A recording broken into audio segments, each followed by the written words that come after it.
अक्सर आपने लोकसभा चुनाव में कई बॉलीवुड सितारों को सियासी मैदान में देखा होगा। अब उसी में एक नाम कंगना रनौत का भी जुड़ गया है, जो कि लगातार सुर्खियों में बनी हुई है। कंगना के बाद और भी सितारों के आने की संभावना है। तो वहीं चर्चा ये भी है कि क्या कंगना सितारों के संसद में खराब रिकॉर्ड को सुधार पाएंगी।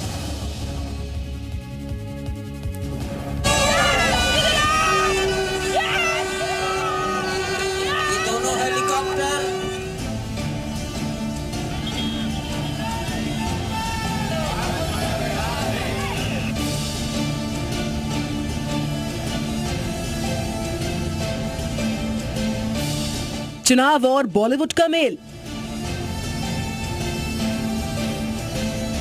कौन पास कौन फेल। चुनाव में ग्लैमर जब आता है तब भीड़ खिंची चली आती है। जिन बॉलीवुड सितारों की एक झलक पाने को लोग बेताब रहते हैं, जब वो सियासी मैदान में उतरते हैं तब बड़ी संख्या में लोग उन्हें देखने के लिए उमड़ पड़ते हैं। लेकिन चकाचौंध की दुनिया से जनता के नुमाइंदे बनने के सफर में आए तो बहुत से सितारे, लेकिन इसमें पास होकर कभी निकल पाए। इस बार फिर चुनावी पिक्चर में बॉलीवुड की एंट्री हो चुकी है, जिसमें सबसे बड़ा नाम है कंगना रनौत का, जो कि मंडी लोकसभा सीट से चुनाव लड़ेंगी। तो वहीं मेरठ से अरुण गोविल भी मैदान में हैं। ये मेरा सौभाग्य है। देखिए, ये मेरी जन्मभूमि है और मेरी जन्मभूमि ने मुझे वापस बुलाया है। मेरे अपनों ने, मेरे लोगों ने मुझे वापस बुलाया है और मैं उनकी, अगर मुझे चुनेंगे, मैं उनकी सेवा में तत्पर रहूंगी। इसमें कोई दो राय नहीं है। मैं एकदम भाव विभोर हूँ। आप समझ सकते हैं कि मेरे लिए और मेरे परिवार के लिए कितना भावनात्मक ये दिन है। हमारे जो राष्ट्र प्रेसिडेंट हैं जेपी नड्डा जी, जो कि हमारे हिमाचल से ही हैं, उनका मैं दिल से आभार व्यक्त करती हूँ। हमारे जो होम मिनिस्टर जी हैं अमित जी, वो मेरा बहुत अच्छा मार्गदर्शन करते हैं। मैं उनकी सदैव आभारी हूँ। और हमारे यशस्वी प्रधानमंत्री जो हैं, उनकी कृपा है हम पर, जो आज हमें ये इतनी बड़ी रिस्पॉन्सिबिलिटी जो मिली है, तो हम सबका धन्यवाद करते हैं। कंगना के चुनाव लड़ने की चर्चा लंबे समय से थी, लेकिन बीजेपी की 5वीं लिस्ट में उनके नाम ने नटकलों पर मुहर लगा दी है।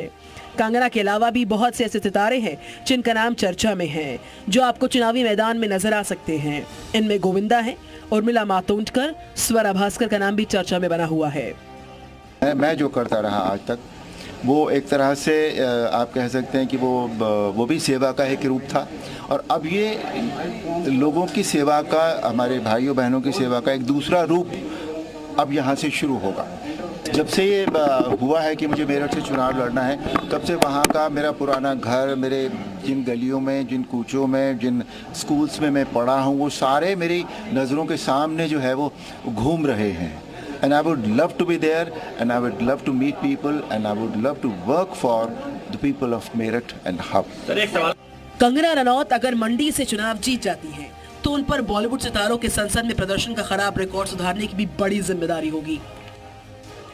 इससे पहले शत्रुघ्न सिन्हा से हेमा मालिनी तक, अमिताभ बच्चन से सनी देओल तक, तमाम सितारे राजनीति में अपनी किस्मत आजमा चुके हैं और लोगों के बीच चर्चित छवि को बनाकर वो बड़े अंतर से जीत भी दर्ज कर चुके हैं।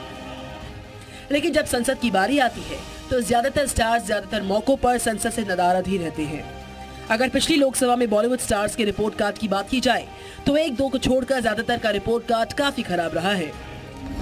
गुरदासपुर से चुनाव जीते सनी देओल इसका सबसे बड़ा उदाहरण थे, जिनकी सदन में उपस्थिति महज 17% रही। शायद ही बीजेपी का कोई सांसद इतना कम सदन में उपस्थित रहा हो। फिल्मों में भारी भरकम डायलॉग बोलने वाले सनी देओल की आवाज सदन में महज 4 बार ही सुनने को मिली।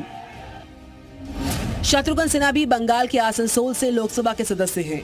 बाबुल सुप्रियो की खाली की गई सीट से उपचुनाव जीते शत्रुघ्न सिन्हा की उपस्थिति लोकसभा में भले ही 63% रही है, लेकिन सदन के अंदर शत्रुघ्न सिन्हा की आवाज खामोश ही रही। अब बात करते हैं ड्रीम गर्ल हेमा मालिनी की। हेमा मालिनी मथुरा से लगातार दूसरी बार सांसद हैं।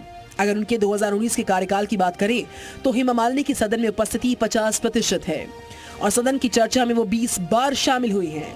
इसके अलावा दिल्ली से बीजेपी सांसद हंसराज हंस भी 39% ही सदन में उपस्थित रहे। ये तो थे जाने माने सितारे, लेकिन इसके साथ साथ रीजनल फिल्मों से अपनी पहचान बनाने वाले कई सितारे भी सांसद चुने गए। बंगाली फिल्मों की खूबसूरत अभिनेत्री मिमी चक्रवर्ती और नुसरत जहां भी चुनाव जीतकर लोकसभा पहुंची हैं। सदन में मिमी चक्रवर्ती की उपस्थिति 21% रही और वो सदन की चर्चा में महज 7 बार शामिल हुई। इसके अलावा नुसरत जहां भी 23% सदन में उपस्थित रहीं। इन सितारों की रिपोर्ट ये बताती है कि इन्हें अपनी ही फील्ड में महारत हासिल है। ये अपने क्षेत्र में धमाल तो कर सकते हैं, लेकिन जनता के दरबार के लिए ज्यादातर अपना वक्त नहीं निकाल पाते। अब कंगना के सामने ये चैलेंज है कि क्या वो इस खराब रिकॉर्ड को बदलकर एक नया उदाहरण पेश कर पाएंगी। क्या हर बार हटकर काम करने और बेबाकी के लिए जानी जाने वाली कंगना अगर जीतती भी हैं, तो सदन में भी उसी बुलंदी के साथ अपनी आवाज को उठा पाएंगी। ब्यूरो रिपोर्ट, जी मीडिया।